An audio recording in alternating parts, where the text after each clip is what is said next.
sampai dengan ayat 9 bersama-sama.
Kemuliaan kepada Bapa dan Putra dan Roh Kudus.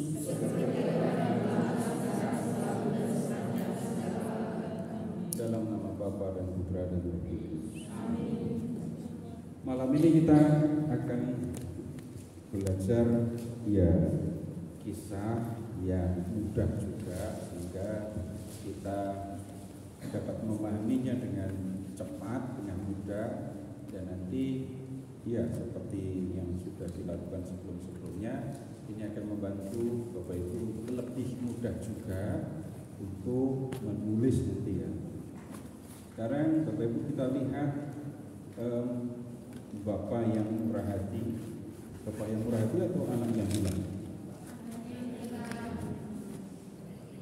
Jadi kalau anak yang hilang konsentrasinya di anaknya. Kalau Bapak yang murah hati, perhatikan bapaknya. Kalau Bapak Ibu lebih mirip bapaknya atau anak?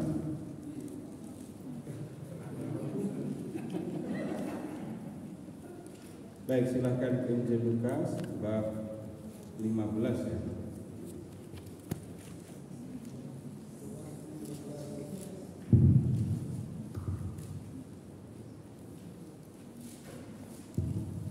Lukas bab 15 dari ayat 11 sampai dengan 32.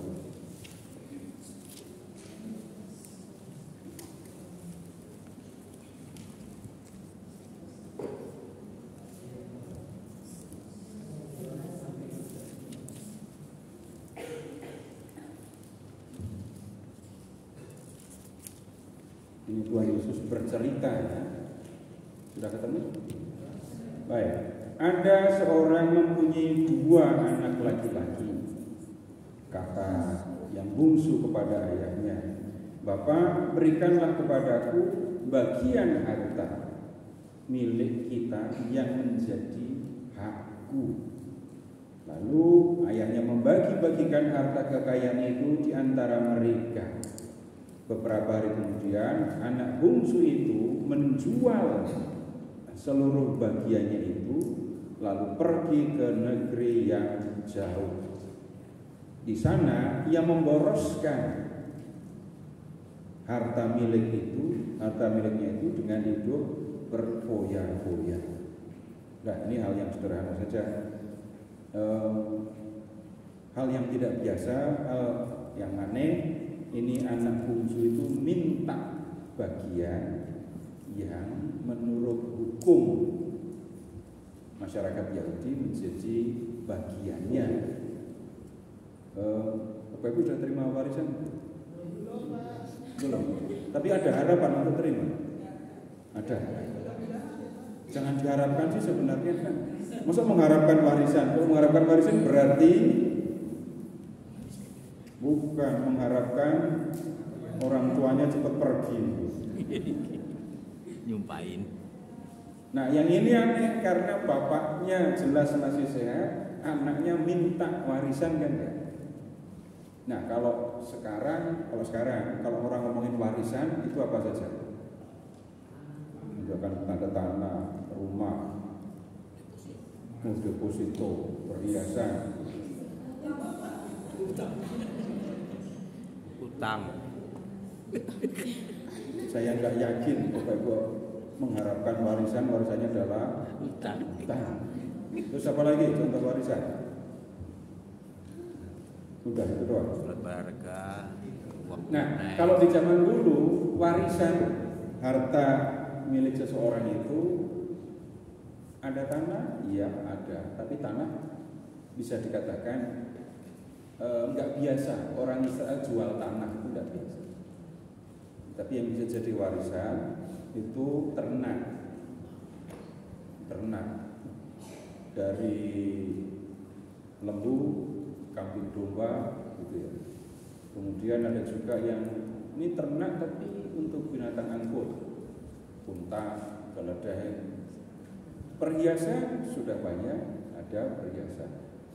Nah kemudian yang dilakukan oleh ayahnya ini, Bapak Ibu nggak usah nyalain ayahnya juga ya.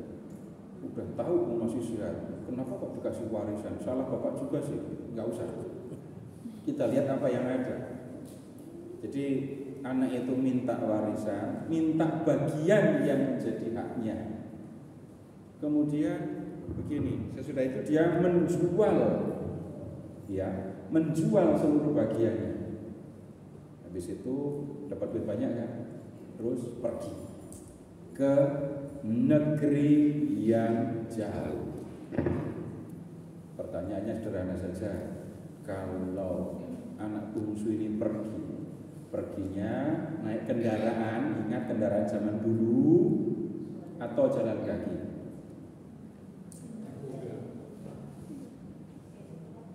Duitnya banyak naik kendaraan. Duitnya banyak naik kendaraan. Duitnya banyak jadi naik kendaraan. Kok nggak ada? Lah, kuda, keledai, kereta, unta itu kan kendaraan zaman dulu. Nggak mungkin jalan kaki. Kenapa nggak mau jalan kaki? Oh, duitnya banyak kok. Kemudian anak ini pergi ke negeri yang jauh dan kemudian di sana dia hidup berfoya-foya. Nah sekarang Bapak Ibu ini berfoya-foya ini ngapain? Bapak Ibu lihat ke ayat 30. Gak usah dibayangin, baca aja. Tujuan sulung kepada si bungsu. Ya, ini yang berfoya-foya itu antara lain yang disebutkan di situ. Memang dulu sudah ada pelacuran, sudah. Silahkan mengingat ketika ini jauh lebih kuno ya. Ketika dua orang mata-mata dikirim oleh Yosua untuk mengintai kota Yeriko. Dua orang mata-mata itu sembunyinya di mana? Di rumah seorang pelacur yang bernama Rahab. Dan adanya itu di tembok kota. Berikutnya lagi, kalau membaca kitab Amsal, kita akan melihat anak-anak muda itu diingatkan jangan sampai mereka masuk ke rumah pelacur. Kamu kerja keras, duitmu nanti habis, yang menikmati orang lain, ujungnya badanmu sakit. Ini semuanya untuk menunjukkan sudah ada yang seperti itu di zaman dulu. Nah, kemudian lihat ke ayat 14 dan seterusnya. Setelah dihabiskannya semuanya, timbullah bencana kelaparan di dalam negeri itu dan ia pun mulai melarang. Lalu ia pergi dan bekerja pada seorang majikan di negeri itu. Orang itu menyuruhnya ke ladang untuk menjaga babi. Lalu ia ingin mengisi perutnya dengan ampas yang menjadi makanan babi itu, tetapi tidak seorang pun yang memberikannya kepadanya. Uang habis, Lalu di negeri itu muncul kelaparan. Dan anak bungsu ini sekarang melarat. Dia masih bertahan hidup ya. Dia masih hidup, bertahan hidup, dan kemudian lihat dia bekerja pada seorang majikan. Lalu orang itu menyuruh si bungsu ini untuk kerja. Kerjanya apa? Jaga babi. Nah, rupanya ini ada ternak dan penggembala babi ya. Silahkan mengingat ketika Yesus mengusir legion itu. Ya, kan babinya banyak dan babinya seperti digembalakan gitu. Nah, tapi kita belum lihat ada unsur penggembalaannya, kenapa harus dijaga, kan digembalakan. Tapi juga diberi makan. Lihat, babinya itu makan ampas. Dia menjaga babi, babinya makan ampas, dan kemudian si bungsu itu melihat babi makan. Bapak Ibu pernah lihat babi makan? Pernah? Nah, pertanyaan berikutnya, pernah melihat babi males makan? Enggak ada. Kalau saya sakit.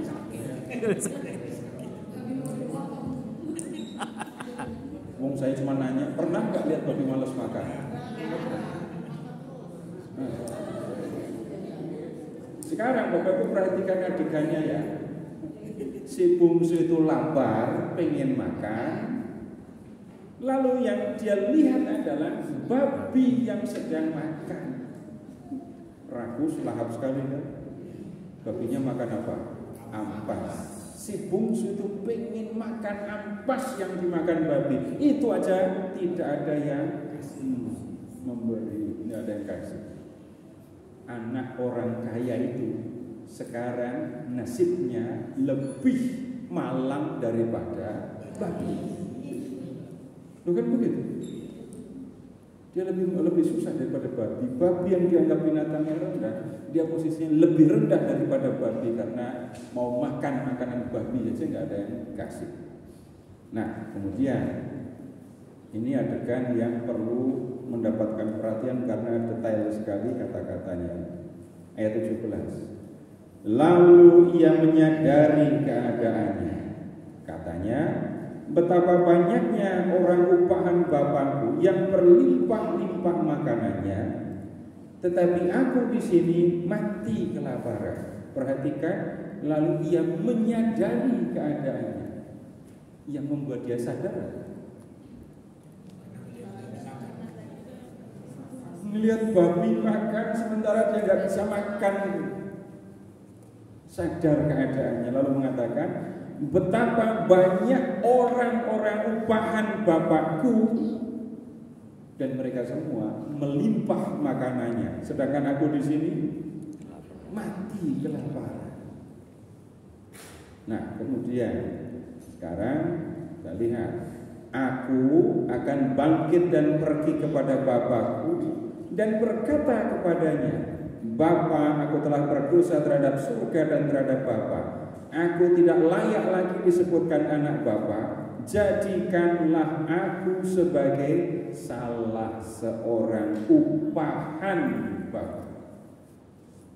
Jadi anak ini setelah sadar keadaannya, dia ingat kan ya, di rumah bapaknya itu pegawainya banyak dan mereka semua makan kenyang semua.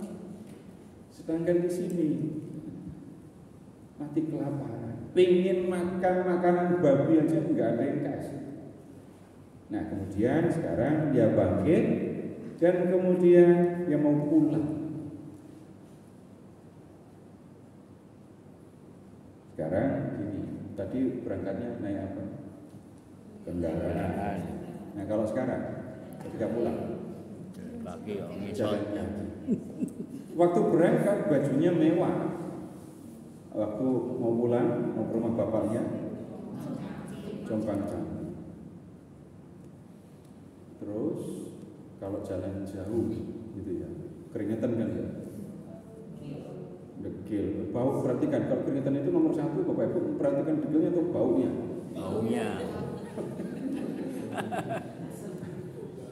Bau kan ya, dan sebelumnya dia bergaulnya sama siapa? Babi. Pernah mencium bau aroma keringat campur babi?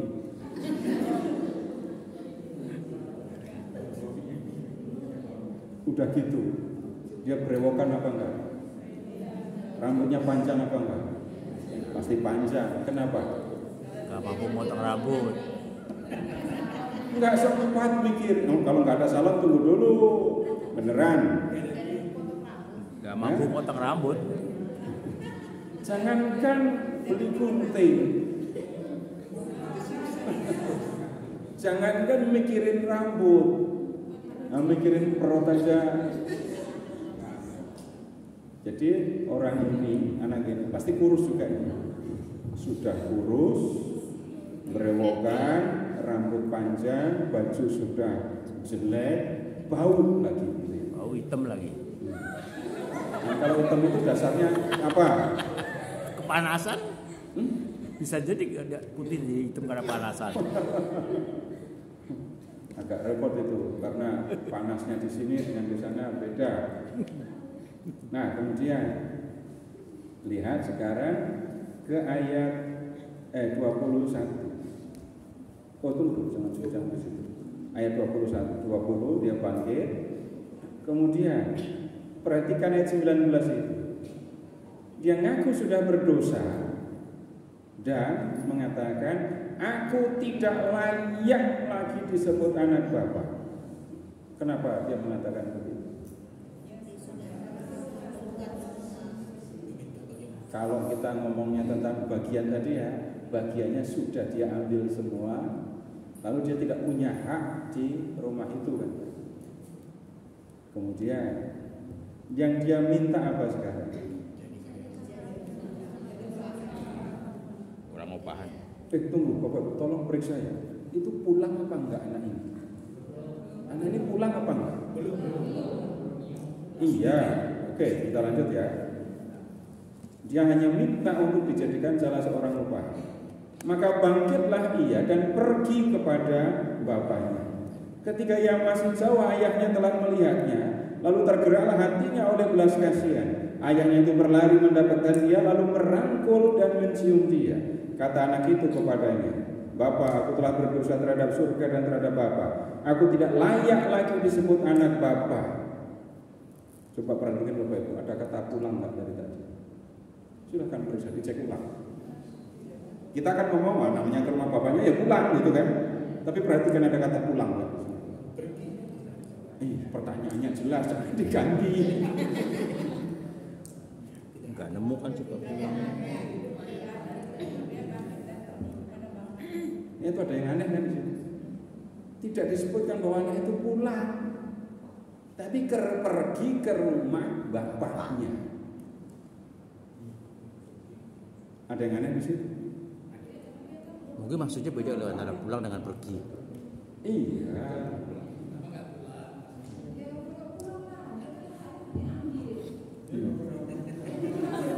Kalau pulang berarti kan memang masih punya tempat. Kalau pergi ya diterima syukur nggak, ya udah gitu kali ya. Pertanyaan jahatnya ini, Bapak Ibu sudah berapa kali baca perikop ini? Ring. Memperhatikan nggak tentang kata pulang ini tadi? Kita menyebutnya namanya ke rumah bapaknya ya pulang, tapi aneh ini dalam cerita ini tidak disebutkan bahwa anak ini pulang, tapi pergi ke rumah bapak. Jawabannya kenapa kok begitu? Nah, perhatikan tentang hak bagian yang menjadi haknya dan dijual tadi. Lalu dia pergi ke rumah bapaknya, tujuannya untuk apa tadi? Iya, mau jadi orang upah, mau kerja, tujuannya lagi semata-mata supaya bisa makan. Nah, kemudian anak ini beneran pergi ke rumah bapaknya. Ayat 20, bangkitlah ia dan pergi kepada bapaknya. Ketika ia masih jauh, ayahnya telah melihatnya. Lalu perhatikan, tergeraklah hatinya oleh belas kasihan. Ayahnya itu berlari mendapatkan dia. Iya, kenapa kalau berlari? Bapaknya pakai celana panjang apa pendek?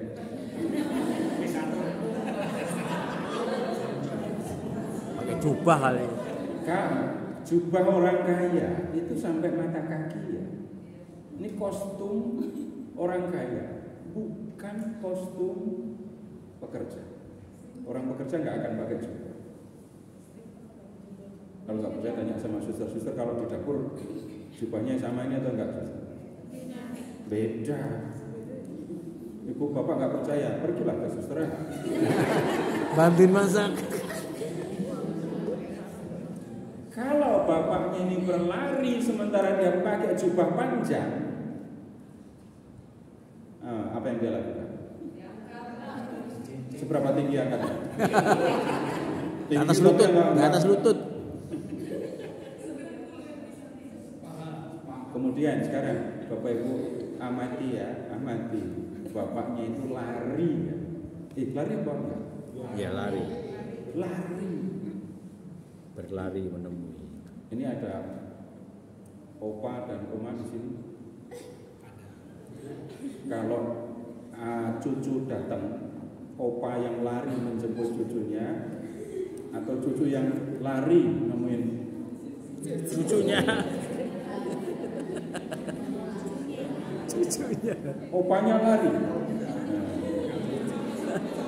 Lari cucunya. Wajarnya anak yang lari nemui bapaknya kan ya. Yang kita lihat ini sebaliknya, bapaknya yang lari.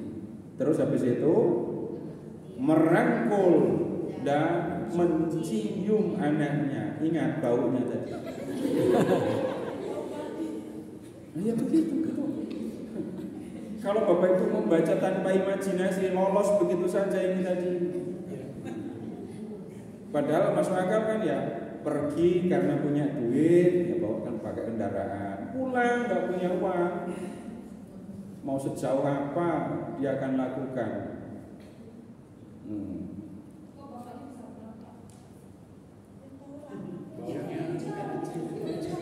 Ya mengenali lah anaknya. Jauhnya.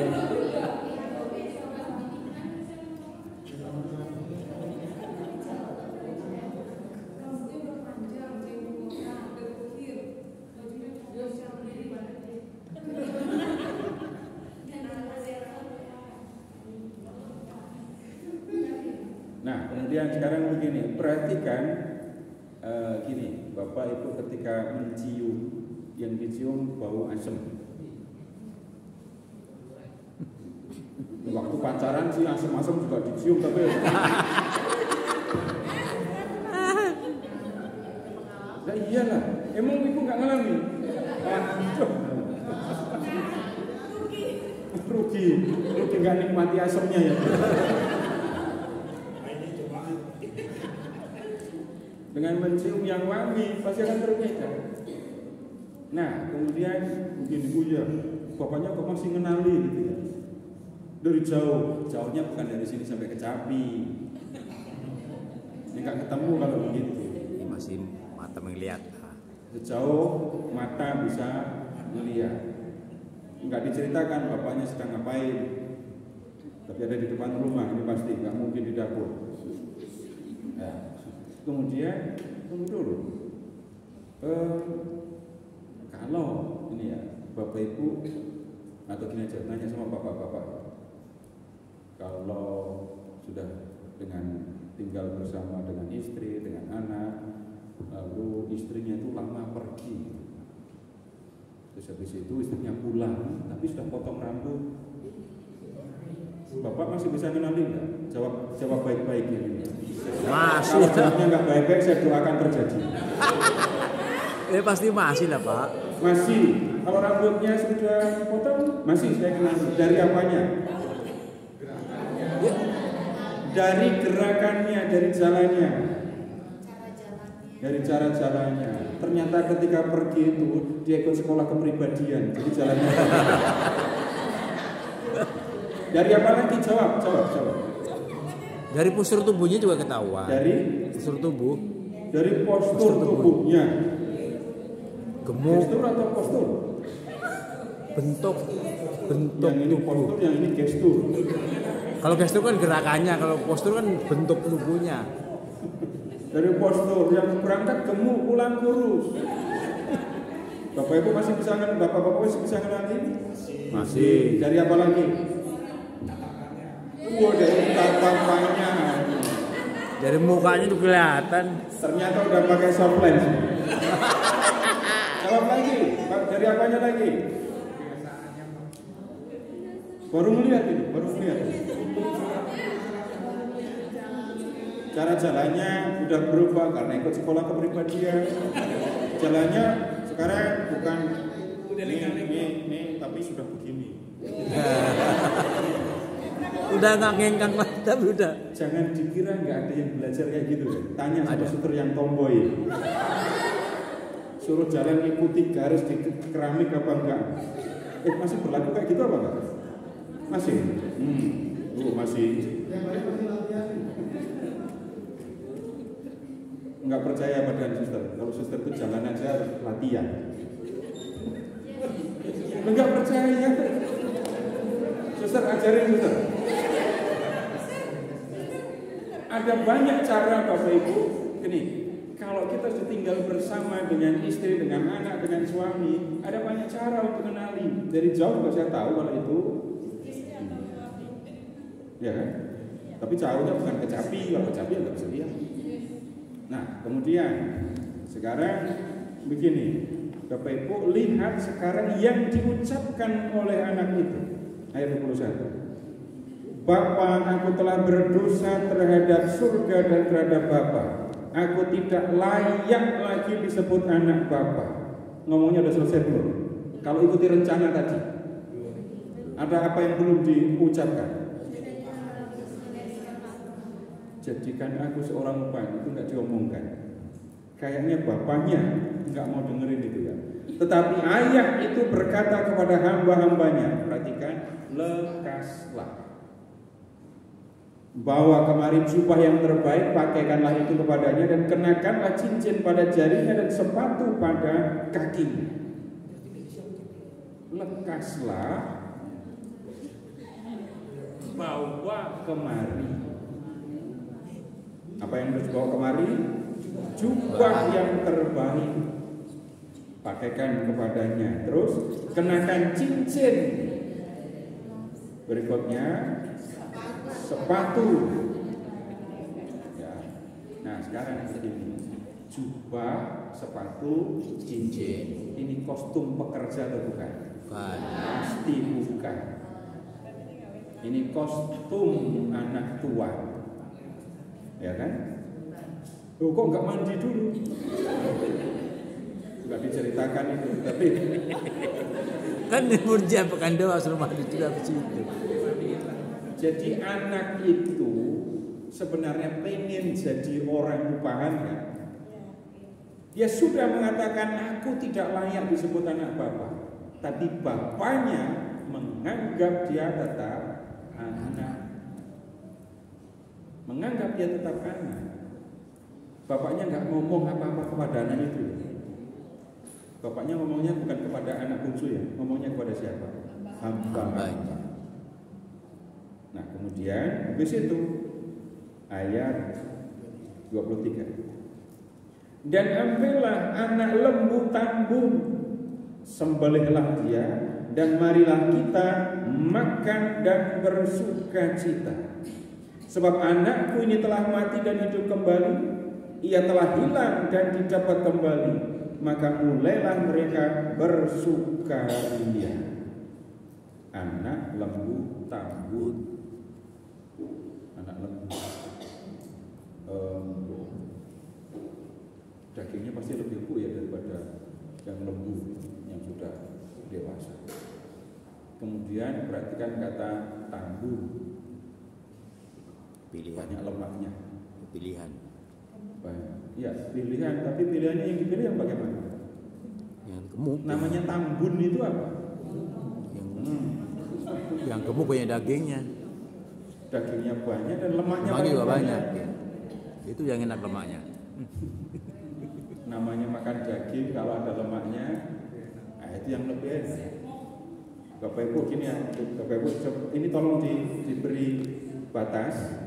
Injil Lukas 15 yang diberi batas. Bapak Ibu silakan ke kitab Nabi Yesaya sudah. Kita nyari lemak.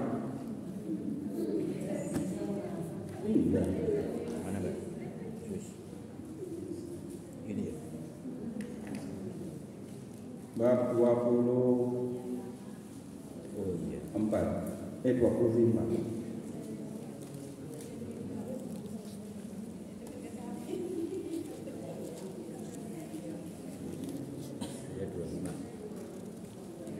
Bab 25 ini ngomongin pesta. Bab 25 ayat 6 lengkap tapi bacanya ya.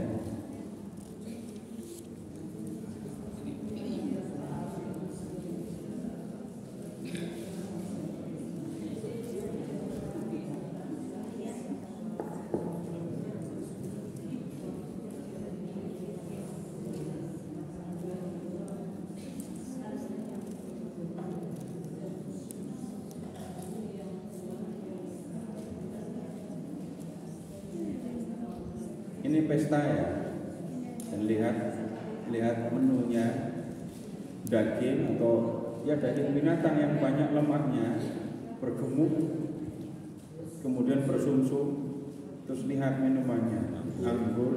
Wow. Ini jamuan pesta itu kayak gini. Jangan cari nasi kuning, nggak ketemu dia tadi.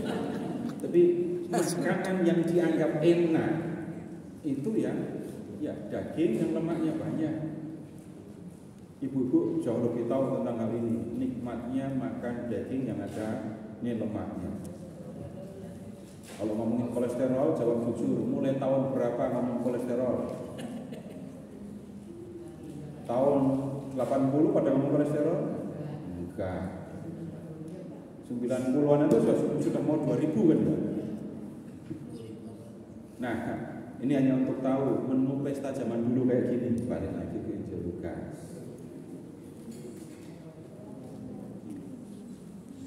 Nah, kemudian lihat, mari kita makan dan bersuka cita. Lihat juga sekarang ayat 25. Tetapi anaknya yang sulung berada di ladang, dan ketika ia pulang dan dekat rumahnya, ia mendengar bunyi seruling dan nyanyian tari-tarian. Ramai sekali kan? Pesta, makanannya banyak, pasti ada minumnya juga. Minumnya ya seperti yang kita lihat di Yesaya tadi, wine. Terus lihat, ada musiknya, ada seruling, terus pada nari-nari. Bapaknya bukan hanya menyediakan pakaian, sepatu, cincin, tapi membuat pesta untuk anak. Nah, sekarang begini, pesta yang dimaksudkan ini jelas ya, ungkapan kegembiraan. Pesta sebagai ungkapan kegembiraan. Ada pesta ungkapan kesedihan? Kalau makan banyak di waktu sedih ada? Stres tuh Pak. Tunggu. Ada sih orang stres makan banyak. Kalau ini orang Batak ketika ada yang meninggal, makanannya banyak. Tapi kan bukan pesta Pak, itu memang tradisi, memang harus disediakan makan banyak. Pertanyaan saya sederhana, sedih dan makanan banyak di waktu sedih, apa itu? Nah, nanti kalau Bapak Ibu membacanya, itu orang Batak juga bukan. Ada orang makan banyak sebagai apa disebutnya ya? Bukan ungkapan kesedihan, tapi di waktu sedih. Orang Toraja untuk ngurusi kematian itu dananya luar biasa. Nah, bukan makan-makan dalam rangka itu ya, tetapi yang ini adalah makanan pesta, ungkapan kegembiraan. Gembiranya seperti apa? Lihat ayat 24. Anakku ini telah mati dan menjadi hidup kembali. Ia telah hilang dan didapat kembali.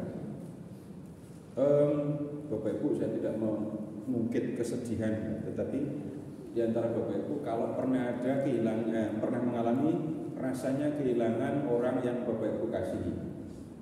Contoh, kehilangan anaknya meninggal.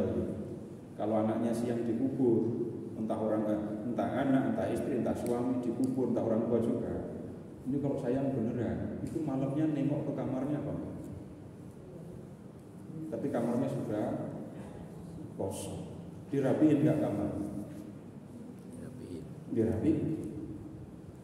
Nah, bayangkan senangnya orang ini. Itu seperti dia habis kehilangan anak yang dia sayangi. Dia nengok ke kamarnya, anaknya nggak ada, karena udah meninggal. Dan dia nengok kedua kalinya dan dia melihat anaknya ada di kamar. Senangnya kayak, jangan ngomong itu hantu, bukan, urusannya nggak ada urusan itu. Anakku telah mati, tapi hidup kembali. Anakku hilang dan didapat kembali. Nah, senangnya bapak itu seperti itu. Bapak Ibu silahkan bayangkan, silahkan ingat-ingat, pernah nggak lebih senang dari kesenangan yang saya sebutkan ini tadi? Belum, nggak usah berharap juga ya. Jadi belum pernah kita mengalami kegembiraan yang level itu. Nah, gembiranya bapak itu seperti itu. Maka dia membuat pesta sebagai ungkapan kegembiraan.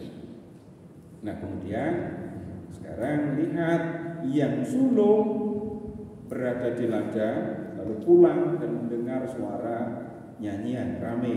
Ayat 26. Lalu ia memanggil salah seorang hamba dan bertanya kepadanya, apa arti semuanya itu?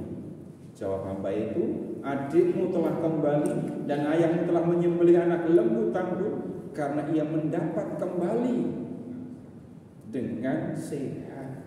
Maka marahlah anak sulung itu dan tidak mau masuk. Lalu ayahnya keluar dan berbicara dengan dia. Tetapi ia menjawab ayahnya, katanya, telah bertahun-tahun aku melayani Bapak dan belum pernah aku melanggar perintah Bapak. Tetapi kepadaku belum pernah Bapak memberikan seekor anak kambing untuk bersukacita dengan sahabat-sahabat. Tetapi baru saja datang anak Bapak yang telah memboroskan harta kekayaan Bapak bersama dengan pelacur-pelacur, maka Bapak menyembelih anak lembu tambun untuk dia. Perhatikan ini anaknya, anak yang sudah ngomong banyak sekali ya. Nafsu. Perhatikan marahnya. Dan yang membuat si sulung marah itu apa? Perlakuan yang berbeda ya. Yang sulung ini merasa nggak pernah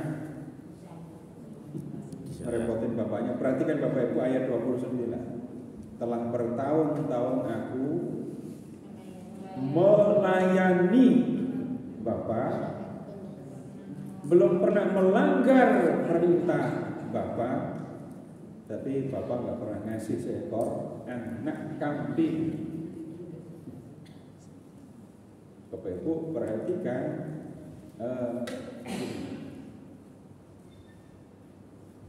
si sulung ini menyebut diri anak bapaknya. Coba lihat aja.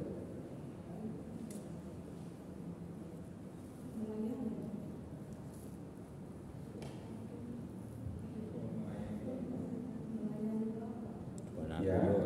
Tapi lihat ayat 30.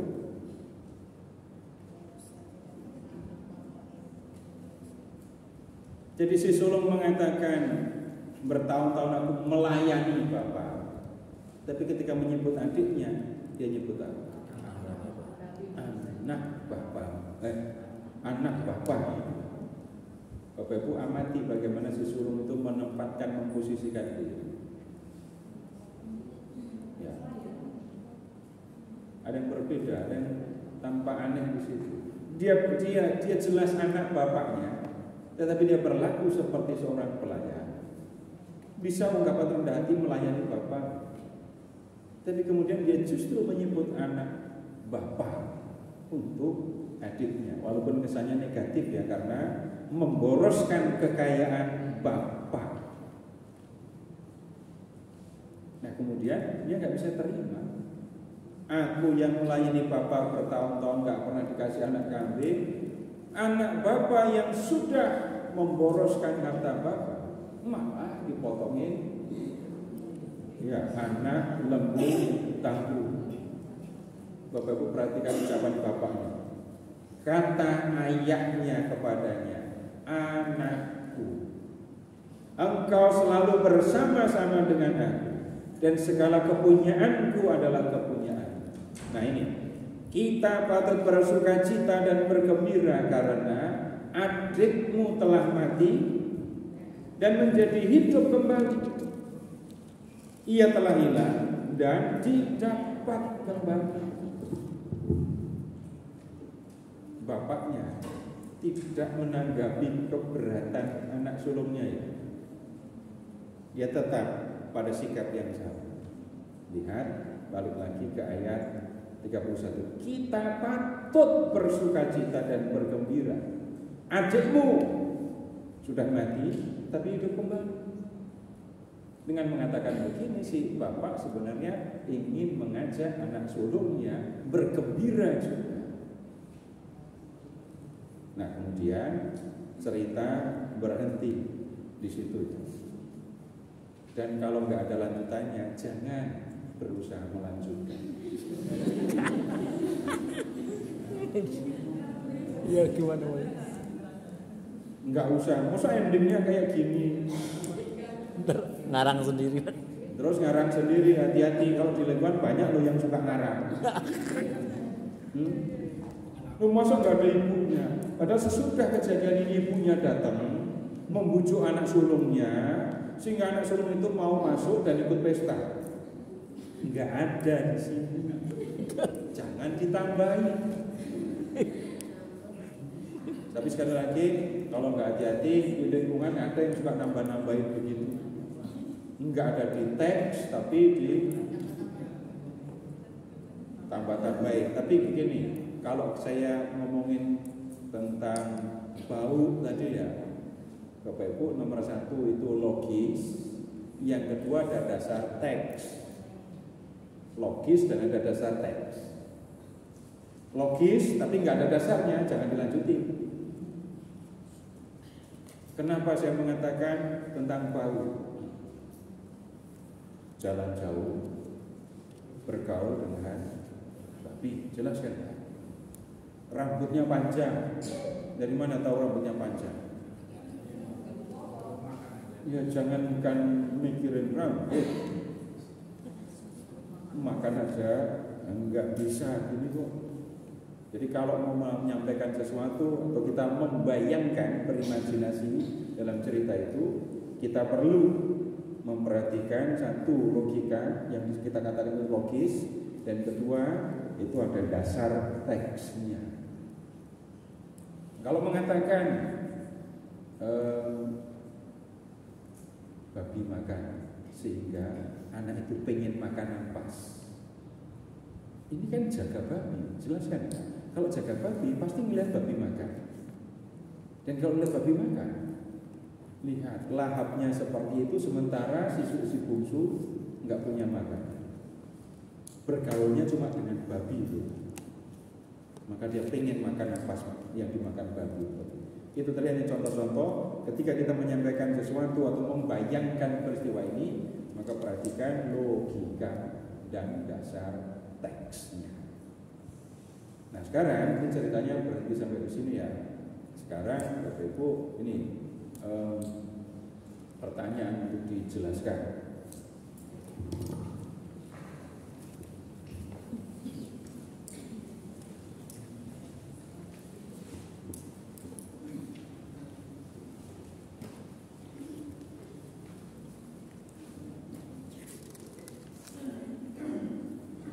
Nomor 1, ceritakan yang terjadi dengan si bungsu dari dia berdosa sampai diterima oleh ayahnya. Ceritakan yang gimana?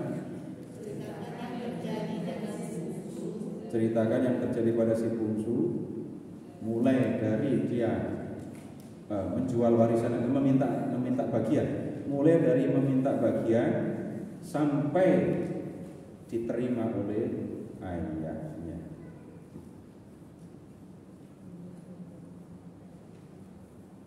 Berapa baris? Berapa? 8. Oke. Tanggung ya kalau 8, 10 gitu ya. Oke, tawaran berikutnya yang lebih dari 10? Oke, 10 baris.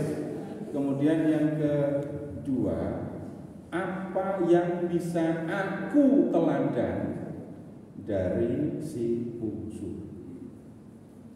Kalau ini berapa baris? Berani 5? Berani 5 baris ya. Lalu apa yang bisa aku teladan dari si bungsu? Yang ketiga, buat doa berdasarkan nomor 2, 5 baris juga. Lumayan kan, 20 baris. Ya 20 baris ya, 10, 5. Bapak Ibu, begini catatannya, kalau kita berdoa, itu kita berdoa kepada Bapa ya. Berdoanya kepada Bapa diakhiri dengan demi Kristus, dengan perantaraan Kristus ya. Enggak usah ngomong selamat malam ya Bapa, enggak usah ngomong gitu. Nah, itu bisa 4 hari sendiri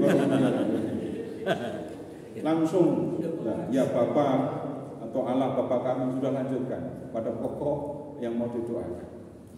Jadi nggak usah sapaan yang panjang-panjang. Kami mengucap syukur malam ini kami sudah belajar, enggak usah, itu nanti ada sendiri bagiannya.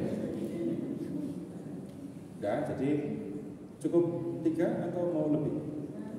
Ini masih punya banyak pertanyaan saya. Tolong ditulis, yang ini pertanyaan versi 2. Versi 2.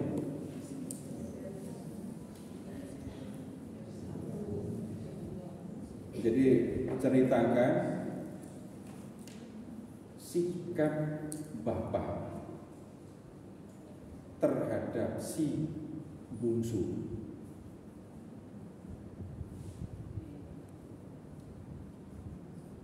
Jadi Bapak Ibu jelaskan, ceritakan sikap Bapak kepada si bungsu. Nomor 2, barisnya sama ya, 10 tadi. Yang kedua, tunggu dulu, belum selesai, ini versi kedua. Kemudian yang kedua, itu apa yang bisa aku teladan dari Bapak dalam cerita itu tadi. Nomor 3, buatlah doa berdasarkan jawaban nomor 2. Bapak Ibu nanti ini pilih atau dipilihkan. Jadi pilih satu versi, jangan dua-duanya. Atau tunggu gini aja ya. Bapak Ibu yang di sebelah sini mau versi berapa? 2. Yang sebelah sini versi 1. Ya.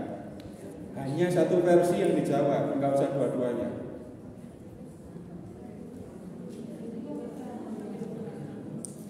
Ya. Bisa? Siap? Nah, kita istirahat dulu. Silakan sudah siap kan minumnya? Oke, silakan pergi semua. Pergi semua. Keluar, mau tinggalkan kursinya maksudnya. Tinggalkan kursi, pergi semua.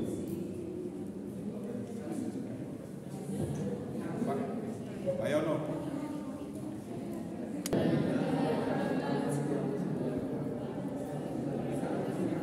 Baik, kelompok mana yang sudah selesai?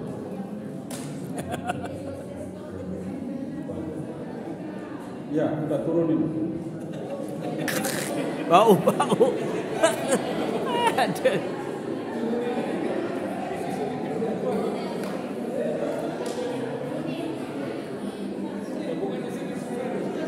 Sudah selesai.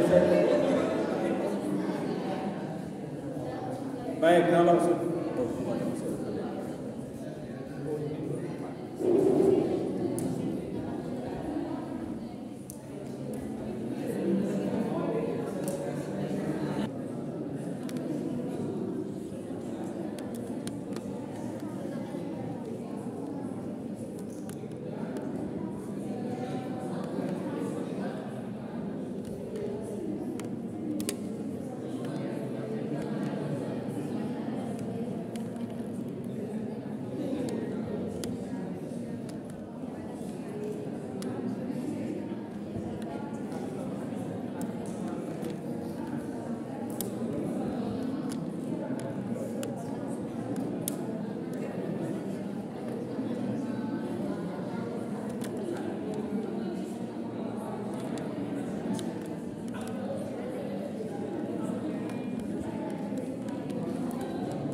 baik, sekarang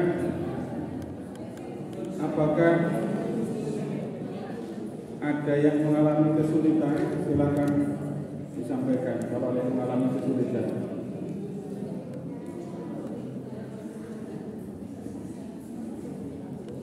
Pertanyaan juga, apakah ada yang mengalami kesulitan? Enggak ada ya? Targetnya tercapai, jumlah baris?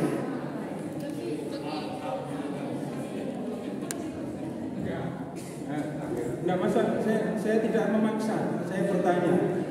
Ya. Tercapai, baris tidak tercapai, tapi tujuannya tercapai.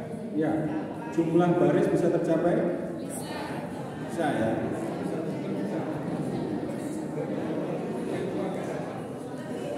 Nah, ada yang lebih ya. Ada yang masih kurang barisnya?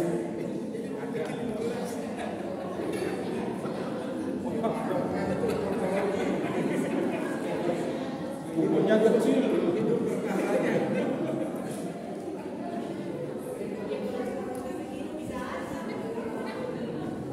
Kemudian pertanyaan berikut yang tolong dijawab dengan kata, jangan dengan tindakan. Apakah bisa menikmati prosesnya? Bisa.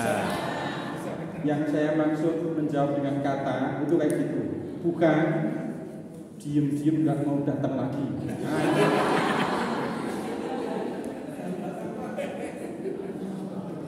Iya, kalau ada yang datang karena ada halangan saya tidak mempersoalkan ya, tetapi ketika kemudian tidak menikmati, nggak mau belajar lagi, terus ngomong kemana-mana ternyata susah gitu. Ini pertemuan yang ke berapa? 3. Saya sampaikan waktu itu, nanti kita lihat sampai pertemuan ke-5, gitu ya.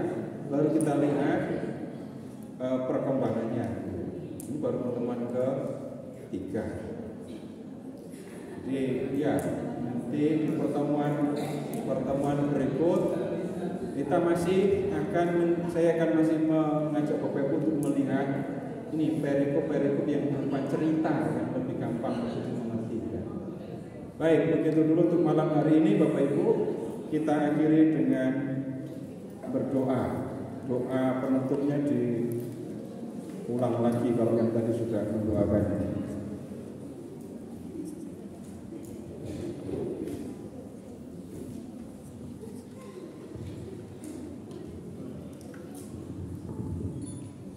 Dalam nama Bapa dan Putra dan Roh Kudus. Amin. Bersama-sama. Kami telah mendengarkan firman.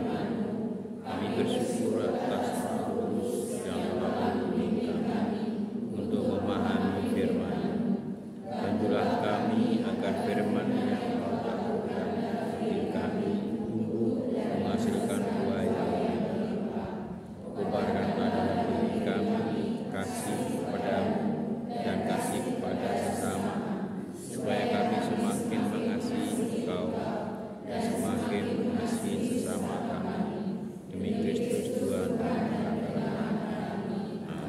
Kemuliaan kepada Bapa dan Putra dan Roh Kudus. Seperti pada permulaan, sekarang, selalu, dan sepanjang segala abad. Amin. Dalam nama Bapa dan Putra dan Roh Kudus.